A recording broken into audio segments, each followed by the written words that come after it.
Good morning students, myself Sneha Chorsia from Royal Group of Institutions।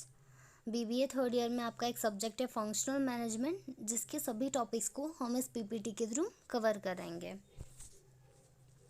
सबसे पहले है meaning of financial management. Financial management refers to the efficient and effective management of money funds in such a manner as to accomplish the objective of the organisation. Financial management क्या हो गया, नाम ही suggest कर रहा है manage करना। किसको manage करना? फंड्स को, यानी पैसे को मैनेज करना। जो भी फंड्स होते हैं उनको इस तरीके से मैनेज करना ताकि कंपनी या ऑर्गेनाइजेशन का ऑब्जेक्टिव एकम्प्लिश हो सके। आगे है, it is mainly concern with the proper management of fund. Financial management किससे संबंधित है? तो प्रॉपर फंड को मैनेज करने से। नेक्स्ट है नेचर और characteristics of financial management. First point है applicable to all type of organization. Means financial management सभी टाइप के ऑर्गेनाइजेशन के लिए एप्लीकेबल होता है, whether it is trading concern, manufacturing और any other non profit organization. Financial management हर जगह ज़रूरी है, क्योंकि विदाउट फाइनेंस आप कुछ नहीं कर सकते। मतलब विदाउट फाइनेंस आप बिजनेस को रन नहीं कर सकते। फाइनेंस तो चाहिए ना बिजनेस को रन करने के लिए, इसलिए ये सभी टाइप के ऑर्गेनाइजेशन के लिए एप्लीकेबल है। सेकेंड है part of overall management. Financial management overall management का पार्ट है, या फिर यूँ कह लो फाइनेंशियल मैनेजमेंट मैनेजमेंट का ही एक फंक्शन है। And it is concern with planning and controlling of firms financial resources. और ये किससे संबंधित है? तो कंपनी के अंदर जितने भी फाइनेंशियल रिसोर्सेज होते हैं उनको प्लान करना एंड कैसे उन्हें कंट्रोल करना, ये उससे कंसर्न्ड है। Third one is concern with funds. Financial management is broadly concerned with acquisition of fund and its proper utilization। यानी फंड्स को कैसे हमको प्राप्त करना है, कैसे उसको यूटिलाइज करना है। Both science and art. Financial management science भी है एंड आर्ट भी है। साइंस इसलिए है क्योंकि ये कुछ सर्टन बेसिक प्रिंसिपल्स पे बेस्ड है, like cost of capital theory, capital structure theory etcetera. और आर्ट इसलिए है यानी आप फंड को कैसे मैनेज करोगे, यह एक कला है, closely related with other subject. Financial management other subject से भी क्लोजली रिलेटेड है, such as economics, accounting, marketing, production etcetera. Continuous process. Financial management is not a one shot game, it is a continuous process. Financial management एक लगातार चलने वाली प्रक्रिया है। Last है decision making tool. Financial management हमको various tools and techniques provide करता है ताकि हम फाइनेंस से रिलेटेड डिसीजन ले सकें। Scope of financial management. Scope means होता है एरिया जो फाइनेंशियल मैनेजमेंट कवर करता है। फर्स्ट पॉइंट है financial planning and controlling. Means financial management में क्या किया जाता है? प्लानिंग की जाती है और कंट्रोलिंग किसकी? फाइनेंस की, कि कहाँ से हमको फंड को रेस करना है, कैसे मैनेज करना है एंड ऑल। सेकेंड है analysis and research of financial statements. Obvious सी बात है, फाइनेंशियल स्टेटमेंट किसी भी बिजनेस कंसर्न के लिए सबसे इंपॉर्टेंट होता है। फाइनेंशियल स्टेटमेंट मतलब बैलेंस शीट हो गया, trading, profit and loss account, तो उसको एनालिसिस करना ये भी फाइनेंशियल मैनेजमेंट के स्कोप में आता है। थर्ड है कैपिटल स्ट्रक्चर मैनेजमेंट। स्ट्रक्चर का मतलब होता है ढांचा, मतलब जिस चीज़ पे वो फ्रेम हुआ हो। कैपिटल स्ट्रक्चर मतलब कैपिटल जिस पे फ्रेम हुई हो। अब कैपिटल कैसे फ्रेम होती? या तो शेयर कैपिटल हो गई, इक्विटी या प्रेफरेंस हो गई, या फिर डेप्थ। तो कैपिटल स्ट्रक्चर में हम ये डील करते हैं कि कितने प्रपोर्शन में हम डेप्थ को रखें, कितने प्रपोर्शन में हम इक्विटी को रखें।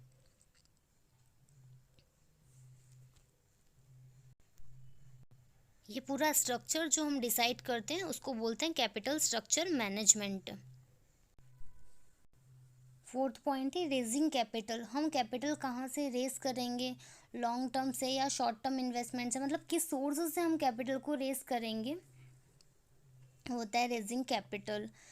फिफ्थ पॉइंट है इन्वेस्टिंग कैपिटल। मतलब हमने जो कैपिटल रेज करी है उसे हम कहाँ कहाँ इन्वेस्ट करेंगे? बिजनेस में इन्वेस्ट करेंगे या फिर प्रोजेक्ट्स में? प्रोजेक्ट्स में इन्वेस्ट करेंगे तो कौन से प्रोजेक्ट्स में हम उसको इन्वेस्ट करेंगे, लाइक जो हमें ज़्यादा रिटर्न देते हो। It is also one of the scope of financial management.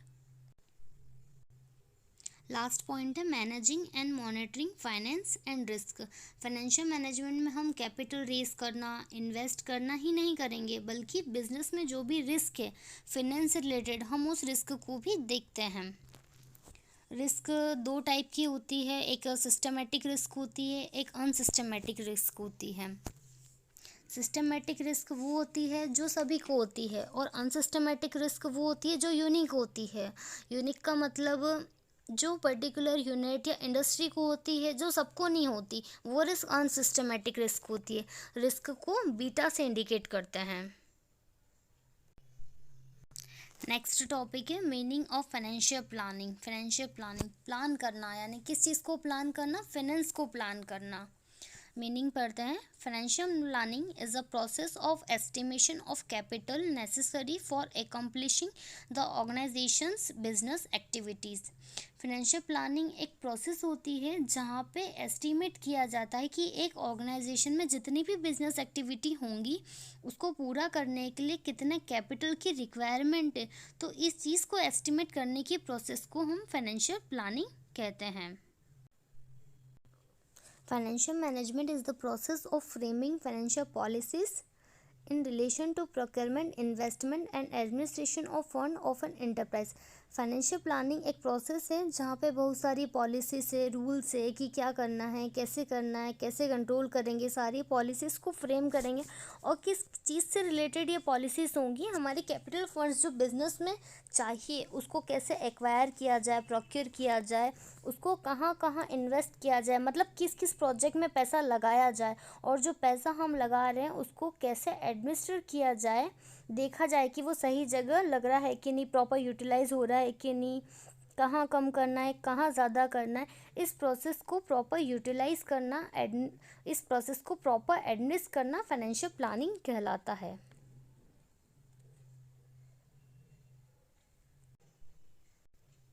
Characteristics of sound financial plan. First है सिंप्लिसिटी। सिंप्लिसिटी का मतलब होता है सिंपल। जो भी आप फाइनेंशियल प्लान बनाएंगे वो सिंपल हो, ताकि जो लोग उसको यूज़ करने वाले हैं, इम्प्लीमेंट करने वाले हैं, उसको इजीली समझ तो आए। अगर आप फाइनेंशियल प्लान इतना कॉम्प्लिकेटेड होगा, अगर आपका फाइनेंशियल प्लान कॉम्प्लिकेटेड होगा तो इससे बहुत सारा कन्फ्यूज़न क्रिएट होगा, और जो उसको यूज़ करेगा उसे समझ भी नहीं आएगा। अगर यही फाइनेंशियल प्लान अगर सिंपल होगा और इजीली अंडरस्टैंडेबल होगा तो जो उसको यूज़ करेगा वो इजीली समझ सकेगा।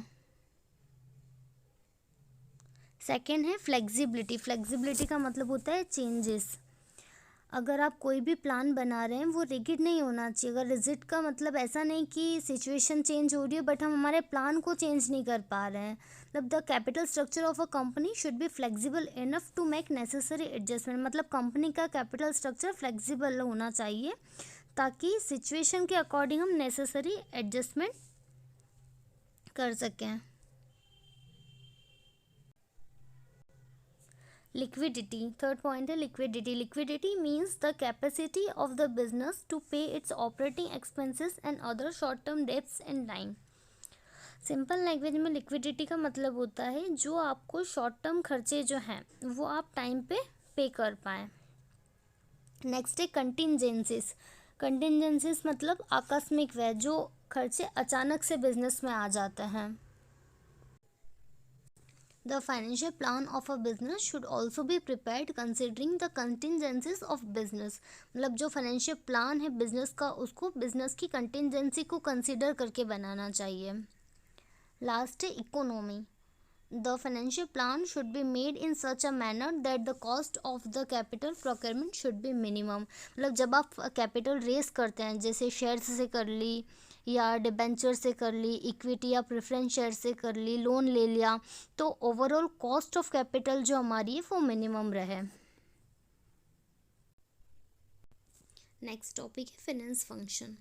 It is one of the main function of business organization which aims at procuring and judicially utilizing the financial resources with a view to maximizing the value of the firm thereby the value of the owners, that is equity shareholders in a company is maximized. Finance function क्या है? जब हम finance से related function को यहाँ perform करना पड़ता है, मतलब बिजनेस ऑर्गेनाइजेशन में फाइनेंस के रिलेटेड फंक्शन को परफॉर्म करना। किस तरह का फंक्शन परफॉर्म करना? जो भी फंड का अरेंजमेंट किया जा रहा है उसको जुडिशियली यूज़ करना, मतलब एक प्रॉपर वे में यूज़ करने के फंक्शन को फाइनेंस फंक्शन बोलते हैं।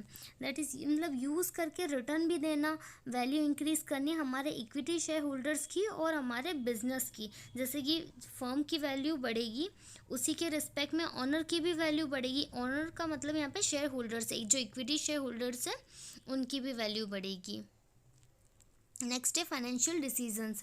Financial decisions are of 3 types. Financial manager 3 तरीके के डिसीजन अपने बिजनेस में ले सकता है। फर्स्ट होता है इन्वेस्टमेंट डिसीजंस, सेकेंड है फाइनेंसिंग डिसीजन, थर्ड है dividend decisions.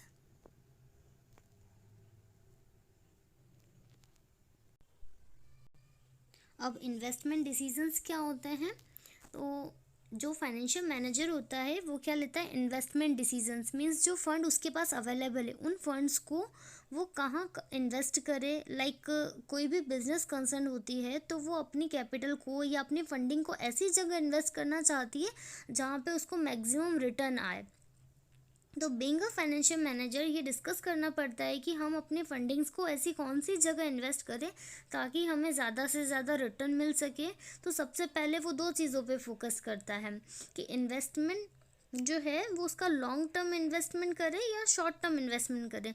Long term investment मतलब जो मोर देन 1 ईयर, 1 साल से ज़्यादा के जो इन्वेस्टमेंट होते हैं वो लॉन्ग टर्म इन्वेस्टमेंट में आते हैं, और जो 1 साल से कम यानी लेस देन 1 ईयर वो शॉर्ट टर्म इन्वेस्टमेंट होते हैं।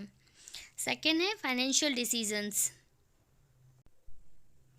Finance decision means selection of capital mix और सोर्स मिक्स। अब फाइनेंशियल डिसीजन मीन्स कहाँ से फंडिंग आएगी, कैसे उसको फाइनेंस को रेस करना, मतलब किस सोर्स से वो कैपिटल को मेंटेन करे। लाइक प्रेफरेंस से कैपिटल को मेंटेन करे या डेप्थ से कैपिटल को मेंटेन करे। तो ये कैपिटल से किस किस चीज़ से कितना प्रोपोर्शन होगा, जिस चीज़ को सिलेक्ट करते हैं उसे कहते हैं फाइनेंस में डिसीजन लेना। Dividend decisions related to dividend distribution. अब फाइनेंशियल मैनेजर फंड इन्वेस्ट करता है, फंड रेस करता है, साथ ही फंड को डिस्ट्रीब्यूट भी वो करता है। अगर जब अपने कैपिटल रेस कर दी लॉन्ग टर्म इन्वेस्टमेंट में या शॉर्ट टर्म इन्वेस्टमेंट के थ्रू कैपिटल रेस कर दी, प्रोजेक्ट में इन्वेस्ट कर दिया, तो वो जो उसके शेयर होल्डर्स हैं उन्हें कुछ देना भी तो पड़ेगा। तो प्रॉफिट के पार्ट को वो as a dividend shareholders को पे करता है। पर वो कब डिविडेंड दे, कितना डिविडेंड दे, ये डिसीजन कौन लेता है? फाइनेंशियल मैनेजर लेता है। नेक्स्ट टॉपिक है working capital. Working capital is the amount of funds necessary for the cost of operating the enterprise. Enterprise में ऑपरेशन की कॉस्ट होती है, मतलब जब आप काम करते हैं तो काम करने में आपके जो खर्चे आते हैं, जैसे एंटरप्राइज में आप काम कर रहे हैं, लोग वर्क कर रहे हैं वहाँ पे, तो उनकी सैलरी जा रही है, वेजेस जा रही है, जिस प्लेस पे काम हो रहा है वहाँ इलेक्ट्रिसिटी पे की जा रही है। तो बहुत तरीके के ऑपरेशन से रिलेटेड एक्सपेंसेस होते हैं। तो उनको जिस फंड से कंप्लीट किया जाता है उस रिक्वायरमेंट के लिए जो फंड हमें ज़रूरत होती है उसे हम वर्किंग कैपिटल बोलते हैं। Overall we can say that ऐसी कैपिटल जो वर्क करने में यूज़ हो रही है, जो कंपनी की ऑपरेटिंग कैपिटल्स में यूज़ की जाती है, इसलिए कहा जाता है वर्किंग कैपिटल वो कैपिटल होती है जो डे टू डे बिजनेस को रन करने में इस्तेमाल की जाती है। Working capital is ongoing. Working capital is ongoing क्योंकि वो यूज़ हो रही है बिजनेस में, डे टू डे यूज़ हो रही है। It is a revolving fund क्योंकि वो ऐसा फंड है जो रोटेट हो रहा है। It consists of cash receipts from sales which are used to cover the current operations। यहाँ पे हम उन कैश रिसिप्ट को इंक्लूड करते हैं जो आपकी सेल्स से रिसीव हुई हो और जिसका इस्तेमाल आप करंट ऑपरेशन को कंप्लीट करने में करने वाले हो। नेक्स्ट है नीड और ऑब्जेक्ट्स ऑफ वर्किंग कैपिटल। क्या रिक्वायरमेंट होती है हमको वर्किंग कैपिटल की, क्या ज़रूरत होती है? For the purchase of raw material components and spheres. Raw material या कुछ भी कंपोनेंट्स वगैरह परचेज करने के लिए हमें वर्किंग कैपिटल की ज़रूरत लगती है। टू पे वेजेस एंड सैलरीज, एम्प्लॉयज़ को सैलरी वगैरह देने के लिए या वेजेस वगैरह पे करने के लिए वर्किंग कैपिटल की रिक्वायरमेंट होती है। To incur day to day expenses and overhead cost such as fuel power and office expenses, जो हमारे डेली के खर्चे होते हैं such as fuel power electricity office expenses, उसमें वर्किंग कैपिटल की नीड होती है। नेक्स्ट है to meet the selling cost as packing advertising, यानी पैकिंग एडवर्टाइजिंग में जो हमारे खर्चे लगते हैं उसमें वर्किंग कैपिटल की रिक्वायरमेंट होती है। टू प्रोवाइड एक क्रेडिट फैसिलिटी भी प्रोवाइड करता है कस्टमर्स को। आगे है फैक्टर अफेक्टिंग वर्किंग कैपिटल। कौन कौन से फैक्टर्स वर्किंग कैपिटल को अफेक्ट करते हैं? सबसे पहला है नेचर और कैरेक्टर ऑफ बिजनेस, मतलब वर्किंग कैपिटल हमें ज़्यादा चाहिए या कम चाहिए, ये डिपेंड करता है बिजनेस के नेचर पे, मतलब बिजनेस का नेचर कैसा है। अगर ये पब्लिक यूटिलिटी कंसर्न है जहाँ पे फिक्स्ड असेट है उसके अंदर ज़्यादा इन्वेस्टमेंट होंगे तो वर्किंग कैपिटल भी ज़्यादा चाहिए। अगर करंट असेट में इन्वेस्टमेंट कम होते हैं क्योंकि सब कुछ कैश के बेसिस पे होता है तो वर्किंग कैपिटल कम चाहिए। पर अगर हमारा बिजनेस ट्रेडिंग कंसर्न का है तो हमें वहाँ पे करंट असेट्स के अंदर ज़्यादा इन्वेस्टमेंट के लिए ज़रूरत होती है। सेकेंड है साइज़ ऑफ बिजनेस। अगर हमारे बिजनेस का साइज़ बहुत बड़ा है तो ज़्यादा प्रोडक्शन होगा तो हमें वर्किंग कैपिटल की ज़रूरत भी ज़्यादा होगी। थर्ड है प्रोडक्शन पॉलिसी। प्रोडक्शन पॉलिसी का मतलब होता है कि हम प्रोड्यूस कैसे करते हैं, यूनिफॉर्मली प्रोड्यूस कर रहे हैं या किसी कुछ पर्टिकुलर मंथ्स में ज़्यादा प्रोडक्शन हो रहा है तो ज़्यादा हमको वर्किंग कैपिटल की रिक्वायरमेंट होगी।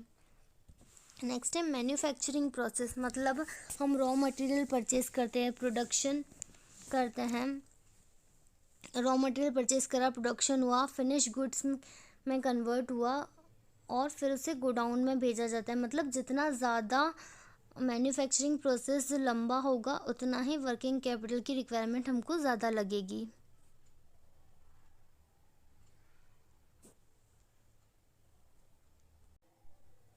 सीजनल वेरिएशन, मतलब पीक पीरियड में, मतलब सेल हमारी कुछ मंथ्स में ज़्यादा होती है कभी कम होती है तो पीक पीरियड में ज़्यादा डिमांड होती है तो ज़्यादा स्टॉकिंग रखनी पड़ती है, मतलब ज़्यादा वर्किंग कैपिटल चाहिए। और लीन पीरियड में हम वर्किंग कैपिटल हमें कम चाहिए। रेट ऑफ स्टॉक टर्नओवर, अगर हमारा स्टॉक जल्दी सेल में कन्वर्ट हो जाता है तब हमें कम वर्किंग कैपिटल की रिक्वायरमेंट होती है, अगर लंबा समय लगता है तो ज़्यादा वर्किंग कैपिटल की रिक्वायरमेंट होती है। नेक्स्ट टॉपिक है personal management. Personal management can be defined as obtaining, using and maintaining a satisfied workforce. Personal मतलब लोग या फिर बोल सकते हैं मेन पावर। पर्सनल मैनेजमेंट को हम डिफाइन कर सकते हैं, personal management can be define as obtaining, using and maintaining a satisfied workforce. Personal management को हम डिफाइन कर सकते हैं, इसके थ्रू हम ऑब्टेन करते हैं, यूज़ करते हैं एंड मेंटेन करते हैं किसको, एक सेटिस्फाइड वर्कफोर्स को। यहाँ पर ऑब्टेनिंग का मतलब हुआ मतलब कैसे हम हायर करें, मतलब कैसे हम रिक्रूट करें, एंड यूजिंग का मतलब हुआ कैसे डेवलप करें, यूज़ करें ऑर्गेनाइजेशन के लिए, एंड मेंटेन का मतलब है कैसे, मतलब with the period of time maintain किया जाए एक सेटिस्फाइड वर्क फोर्स को। नेक्स्ट है it is a significant part of management concern with employees at work and with their relationship within the organisation. Personal management का एक part है या management का एक फंक्शन कह लो, और उस फंक्शन में हम एम्प्लॉय के लिए कंसर्न है जैसा कि काम वो वर्क प्लेस पे करते हैं और उनका रिलेशनशिप कैसा है ऑर्गेनाइजेशन के साथ। आगे है personal management is concern with the effective use of the skill of the people. लोगों की स्किल को इफ़ेक्टिव तरीके से यूज़ करना पर्सनल मैनेजमेंट से संबंधित है। Nature of personal management, first है comprehensive function. Personal management is concern with managing people at work. Personal management किससे कंसर्न है, मतलब काम के दौरान जो लोगों को मैनेज कर रहे हैं। It covers all type of people at all levels in the organisation. ये सभी ऑर्गेनाइजेशन में सभी टाइप के लोगों को कवर करता है, like workers, superiors, officers, managers and other type of personnels. Second है people oriented. Personal management is concern with employees as individuals as well as groups. Personal management जो है इंडिविजुअल से और ग्रुप्स दोनों से संबंधित है. थर्ड है action oriented. Personal management focuses on action rather than on record keeping और प्रोसीजर्स. पर्सनल मैनेजमेंट एक्शन पे ज़्यादा फोकस करता है rather देन रिकॉर्ड, मतलब रिकॉर्ड रखने की बजाय वो एक्शन लेने में ज़्यादा.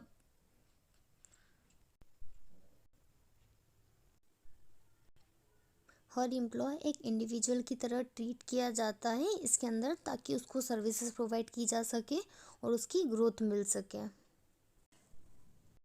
Development oriented. Personal management is concern with developing potential of employees so that they get maximum satisfaction from their work and give their best efforts to the organisation. Personal management employ के development से concern है ताकि maximum satisfaction मिल सके उनको उनके work से और वो अपना बेस्ट दे सके ऑर्गेनाइजेशन के लिए.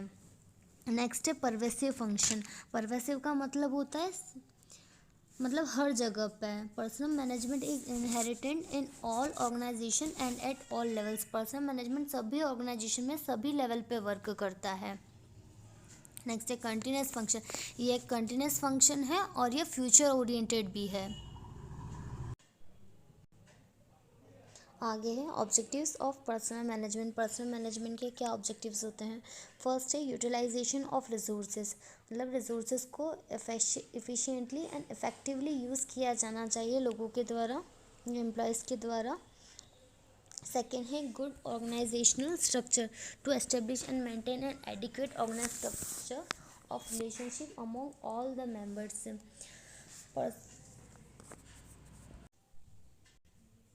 ऑर्गेनाइजेशन स्ट्रक्चर को एस्टेब्लिश करना, मेंटेन करना और ये काम को लोगों में बांट कर अलग अलग पोजीशन बताना. इन शॉर्ट पर्सनल मैनेजमेंट का यह ऑब्जेक्टिव रहता है कि अच्छा ऑर्गेनाइजेशन स्ट्रक्चर बन सके. नेक्स्ट है maximum benefit of human force. सारे एम्प्लॉय का मैक्सिमम डेवलपमेंट हो सके उसके लिए उनको ट्रेन करना.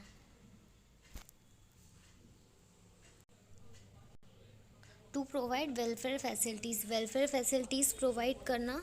नेक्स्ट है to develop each individual and a group, individual और ग्रुप दोनों का डेवलपमेंट करना. एंड लास्ट है to satisfy individual needs, individual की नीड्स को सेटिस्फाई करना.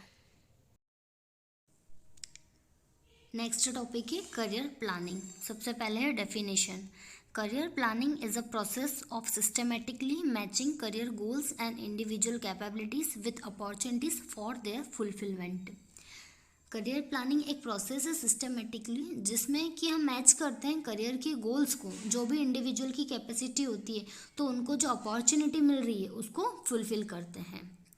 ये डेफिनेशन दी थी हंट एंड ऑसबॉर्न ने. आगे है career planning is a deliberate process of becoming aware of self opportunities, constraints, choices and consequences, identifying career goals and career pathing or programming work, education and related development experience to provide the direction, timing and sequence of steps to attain a specific career goal. Career planning एक deliberate process है जिसमें कि हम aware करते हैं self को कि आपको क्या अपॉर्चुनिटी है, क्या कॉन्स्टेंट्स है, क्या चॉइसेस है, और आइडेंटिफाई करते हैं करियर से रिलेटेड गोल्स को, उसके पाथ को, उसकी प्रोग्रामिंग को, वर्क को, एजुकेशन को और डेवलपमेंट से रिलेटेड एक्सपीरियंस को, डायरेक्शन को, उसकी टाइमिंग सीक्वेंस है, ये सारी चीज़ें ताकि हमने जो स्पेसिफिक गोल सेट किया है उसको अचीव कर सकें. ओवरऑल करियर प्लानिंग क्या हो गया. तो करियर प्लानिंग एक प्रोसेस है जिसमें हम प्लानिंग करते हैं किसकी, करियर गोल्स के लिए, उसकी एबिलिटी के लिए, क्या अपॉर्चुनिटी उससे रिलेटेड हमारे पास है. नेक्स्ट है career development. Career development is an ongoing process. Once you have set certain goals for yourself you can start working on career management. Career development एक ऑनगोइंग प्रोसेस है जो कि हमेशा चलती रहती है.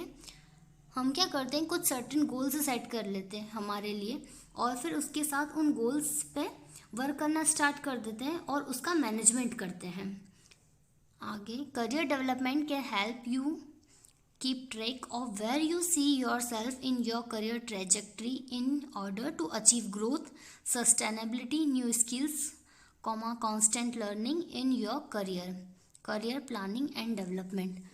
करियर डेवलपमेंट हेल्प करता है कि हम ट्रैक कर सके कि हमारे करियर से रिलेटेड हमने क्या अचीव किया है, कितनी ग्रोथ हुई है, सस्टेनेबिलिटी है, क्या स्किल्स हमने सीखी है, और हम कांस्टेंट लर्निंग करते हैं करियर की, करियर प्लानिंग की और डेवलपमेंट की।